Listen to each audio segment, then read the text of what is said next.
All right, folks, so here is some footage that Russell got from the post-hearing march and subsequent rally with some speakers. So this is about 20 minutes, but some really, really great stuff in here. So we hope you enjoy.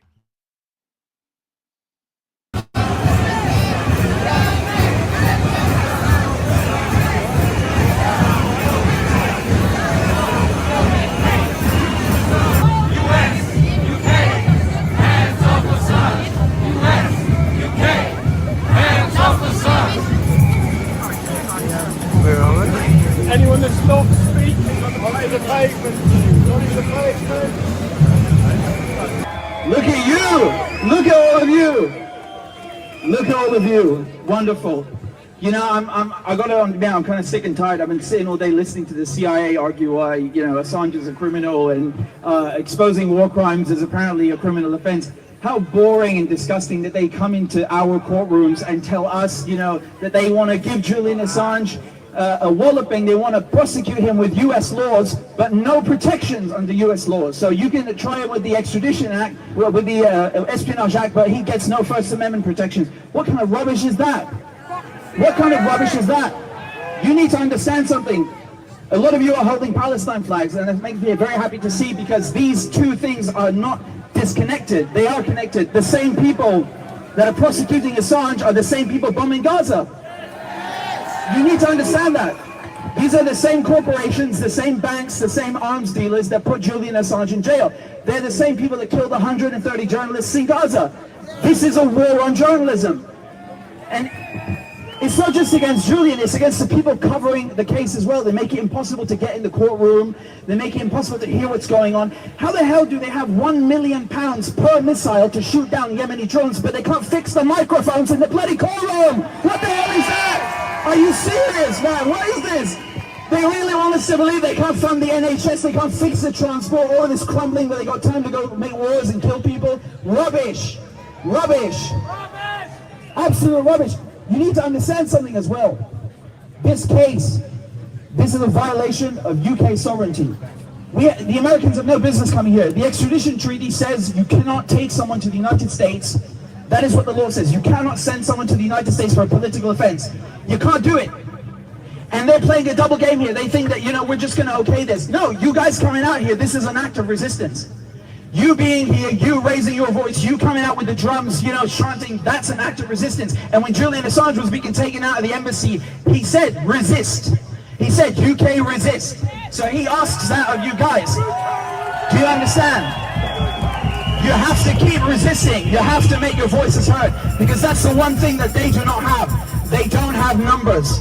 Yeah, they've got money, they've got bonds, they don't have numbers in power. Do you understand? They have no power in numbers. That belongs to all of you. So you have to keep coming out, you have to keep showing your support for Julian, and keep showing your support for Palestine. Free, free Julian Assange! Free, free Julian Assange! Free, free Palestine! Free, free Palestine! Thank you very much.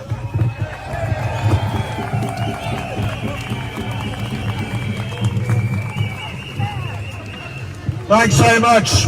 Thank you very much. Now I'm going to introduce the next speaker, Ben Westwood. Vivian Westwood is a fantastic campaigner for this cause. Ben is a fantastic campaigner for this cause. Please give him a warm welcome. Okay, just a quick note here, folks. When I went to download Russell's footage, I hit a snag at the part of Ben's speech. So this is actually WikiLeaks' footage of the same rally. And then after this, we'll switch back to Russell's footage. So this is why this looks a little different. But this is Ben Westwood, son of Vivian Westwood. Hello there. Yeah, exactly. My name is Ben Westwood. Unfortunately, my mother, Vivian, is not here today. She was a close friend to Julian Assange and a long-term campaigner for a free press and against his extradition to the United States for the crime of revealing American war crimes, which included torturing prisoners of war and shooting unarmed civilians, not to mention revealing that the CIA can spy on you through your TV and smartphones. Julian is a lovely man. I've met him. He's a human being revealing the truth for us all. He is a real hero. Julian has been in Belmarsh maximum security prison for nearly 5 years now, and he got married to his partner Stella Assange there. But Julian wasn't allowed to be shown in his Vivienne Westwood kilt, wedding kilt, because you could see his painfully thin legs brought about by his treatment, which UN Special Rapporteur Niels Mesler has described as torture. Unfortunately, this issue is not just about the injustice perpetrated to Julian. This is about our collective democratic right to real facts and truth. In a true democracy, the people need unrestricted access to facts and information in order to make informed choices. As Julian has said, the aim of war is not to win it, it's to have a never-ending war. War is a great way to launder the public's money into private hands and to maintain sources of cheap natural resources and cheap human labour for the profit god. Afghanistan and Iraq were great successes for them, and now it's Ukraine, Gaza, and their next project, China. Loads of money rolling in, not to mention for the Western contractors awarded the contracts to repair the damage caused. The fact that Julian is being charged with the crime of espionage is very telling. During times of war, public information can be restricted. Are we at war? The US has been conducting one war after another continuously since the end of the Second World War. Now they are trying to step into our country's law. If this appeal fails, America can disregard the laws of any other countries. Why is our government disregarding our own laws to suit America? What happened to Magna Carta? What happened to habeas corpus? Now I feel even more disgusted to be British. What are you doing to our country? Now, I'm sure that you've all been waiting to hear from Stella Assange about her impressions, both about what's happened in the court and about what we should do next. So please do give her a very warm welcome. She's been through the hell of that court case for the last two days, and she wants to be with you here tonight. Stella Assange.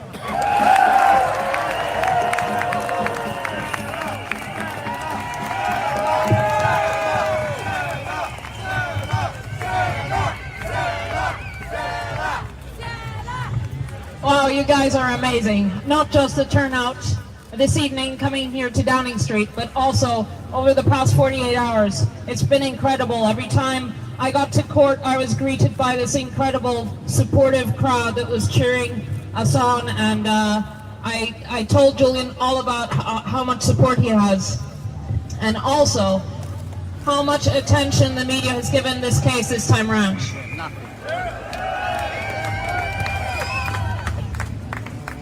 The world is watching. And finally, there's a realization about what this is really about, which is an attack on the truth, an attack on the public's right to know, and a country's attempt to further their impunity and their cover-ups and continue to kill with impunity without the threat of a media that will scrutinize them, of a public that will demand change. That cannot stand. Everything turns on the outcome of this case. Whether states can criminalize journalism and put journalists in prison like they've been doing in the UK with an Australian citizen, a publisher who's won many, many awards for his journalism, and they've stuck him in the deepest, darkest hole of the UK prison system, and the US threatens to put him in the deepest, darkest hole of the US prison system for 175 years. Shame.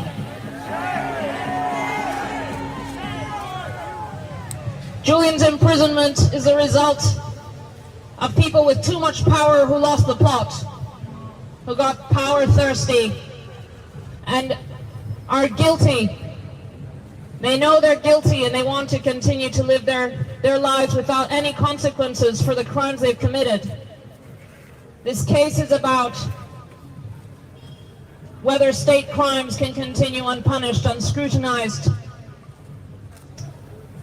Julian's freedom is the only antidote.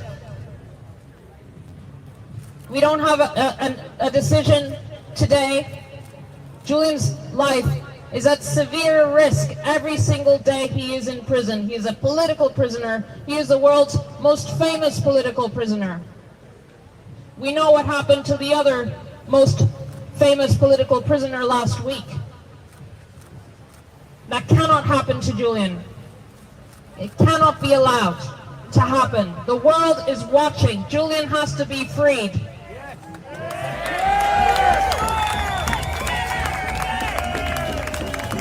Now, whatever happens in the coming days, we can't know. But we can know that we will be there for Julian. And be there for our own democracy, our own future, our own ability to change policy, to change decisions, to change governments. Because if there's no scrutiny, we can't be informed. We can't be able to change, make an informed decision about who we elect.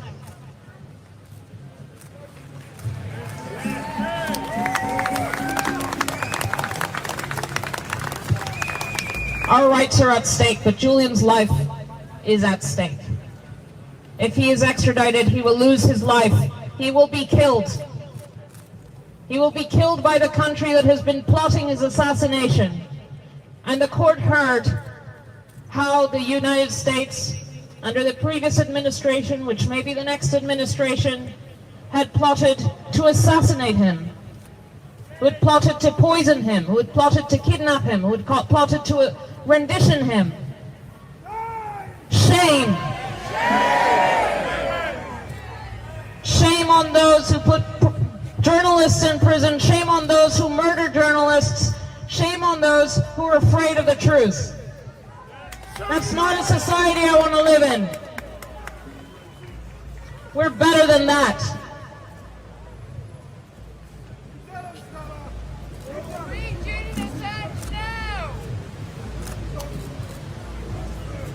The UK courts are also under scrutiny. They have heard about the murder plots against my husband. They are on notice that the country that is trying to extradite him has planned to murder him. They don't deny it. They just change the subject. The whole time we were in court, the other side somehow avoided to talk about what the documents Julian published revealed. They didn't talk about the war crimes. They didn't talk about the 15,000 civilian killings in Iraq that were revealed. They didn't talk about their torture and rendition program. They didn't talk about Guantanamo Bay. They simply changed the subject. Shame.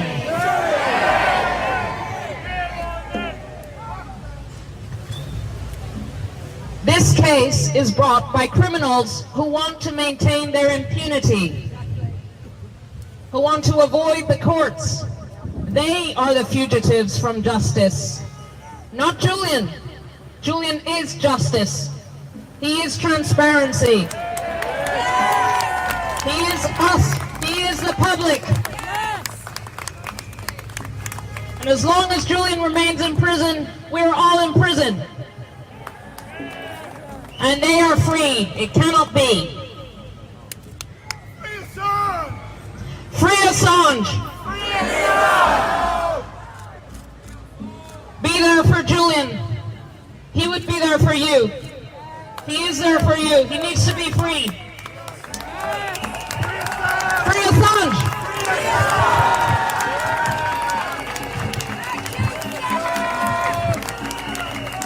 And there is no one who's reported as effectively, has campaigned as effectively for Julian Assange as Craig Murray.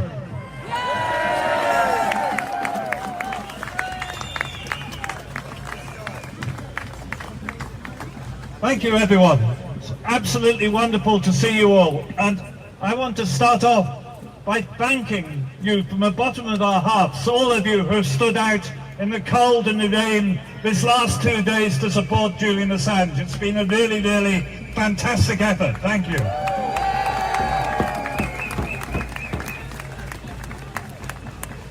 And we are a community that shows the sort of democracy that Julian dreams of, where freedom of information empowers people and puts power back from the hands of the politicians into the hands of the people.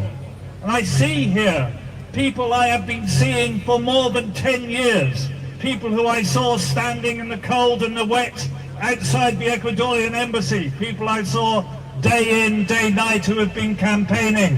And it has not been without effect. We have turned around public opinion on Julian Assange and on this case.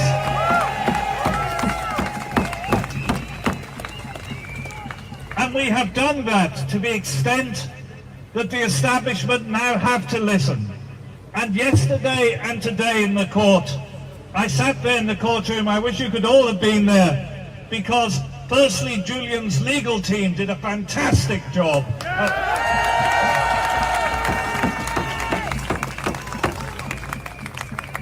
And secondly, I saw something I would not have said in 5 years of these legal processes. For the first time, I saw judges who were actually listening intelligently and paying attention to what the defense says. And we have done that. We have done that because they can no longer ignore us. They can no longer scorn us. And we heard, in a UK court, we heard Julian's defense outline the war crimes of the United States. We heard lawyers, eminent KCs, speak to the bench and talk of massacre, and talk of torture, and talk of drone killings, and talk of killings of journalists, and talk of systematic war crimes committed by the United States and its allies, and what Julian has done to expose that.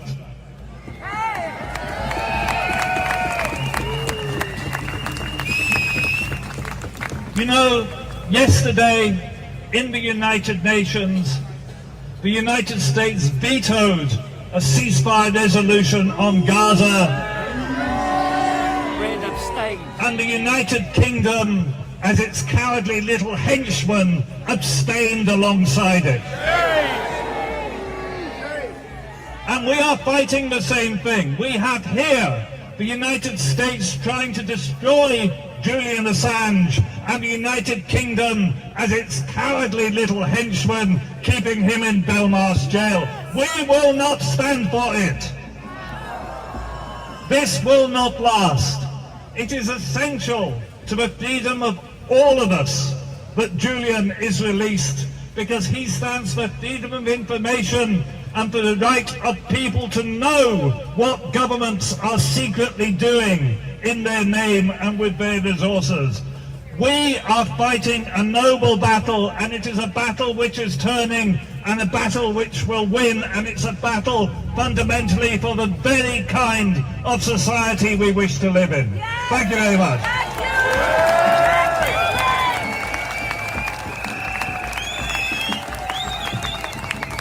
Thanks so much, Craig. And now, for the last speech of this evening, very pleased to welcome back to the podium the organiser of the Free Assange campaign in the United States, Vince DiStefano. Thank you, John. Brothers and sisters, I stand before you in shame for the government that represents me. I wish to quote the words of President Joe Biden stated on May 3rd, World Press Freedom Day. Journalists, uncover the truth. Check the abuse of power. Demand transparency from those in power. They are indispensable to the functioning of democracy. He and his administration go forward and say that journalism is not a crime. Those words are ashes in their mouth. The utter hypocrisy of my government shines in that courtroom. And it is incumbent upon us, all of us, to say no to the hegemony of the United States, say no to the Biden administration, and say yes to the freedom of journalists and journalism around the world. Julian must be free! Free Assange! Free Assange! Free Assange now! Thank you all.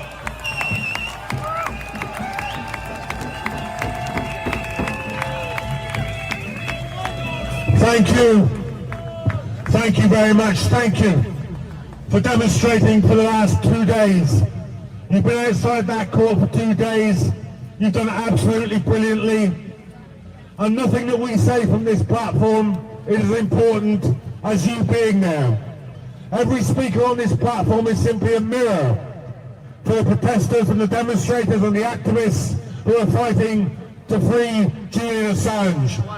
So stay strong and stay mobilized and stay fighting. And remember, one of the slogans, one of the oldest slogans in the business of popular mobilization is educate, agitate, mobilize. Take that home with you, continue to do it, stay safe, stay fighting, solidarity.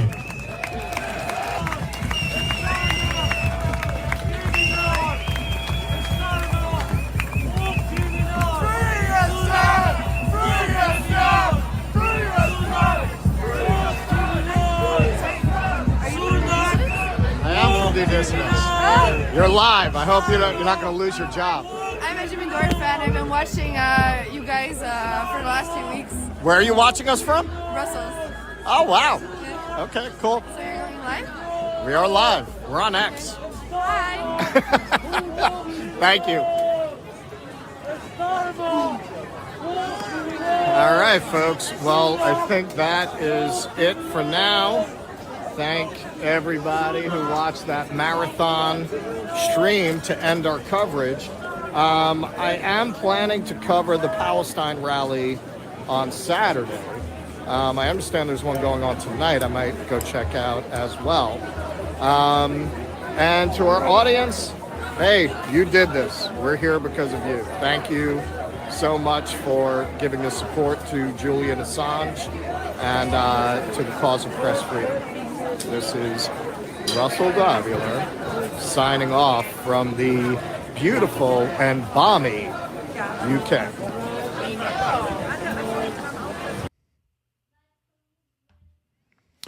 All right, everybody. How about a round of applause for Russell Davila for getting that work done? Just got to unmute your mic there, Russell. Yeah, very, very well done. Very powerful speeches. Pretty big march. Yeah, great stuff. Great stuff. Yeah, and that, I got to practice this technique covering the Palestine protests in New York.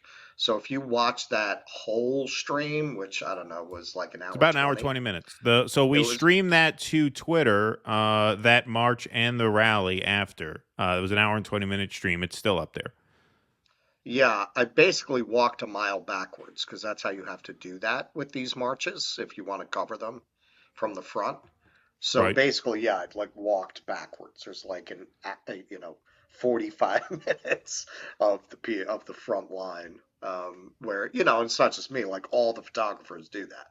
All the film people do that. You just walk backwards for the whole thing. Right. Something that I kind of forgot about because when I spent real time in London when I was 20, my head was up my ass. I wasn't really interested in a lot of what I'm interested in now, or I didn't know how to go about researching it. But because America does not have a capital equivalent to London or Paris or Rome, which is more common, where your financial center, your political center, and your cultural center are all the same city, we have that split up, basically between New York and D.C., You could argue LA and San Francisco carry some aspects of that. But really, London is like if you took New York and DC and combined them. So it's you get political activism in London more like what you would have in DC while at the same time you also have the theater district and the financial center in the same place. So where we ended there, if you saw, they were doing that projection behind them when Right. they were giving the speeches. So that's 10 Downing Street, the basically the White House, right, the home of the Prime Minister. And it's a few blocks from Parliament. So there were other protests going on there too. There were protests about the jab. There were people with tables set up about that, about gender medicine for children. Those were the same people. There were Ukrainians protesting, pro-Ukraine protesters. I filmed some of that. Maybe we'll drop that. Well, I'll definitely drop that footage on X. Right. I don't know if it belongs on here. I'll show it to you. And then, yeah, I wound up going to cover it. I mentioned it there. Yeah, 2 blocks away at Parliament, they were doing a ceasefire protest. Yep. So yeah, it's interesting to have all of that in one city. So, London really just has constant political activism going on, which is great. It's really fascinating. Please clap.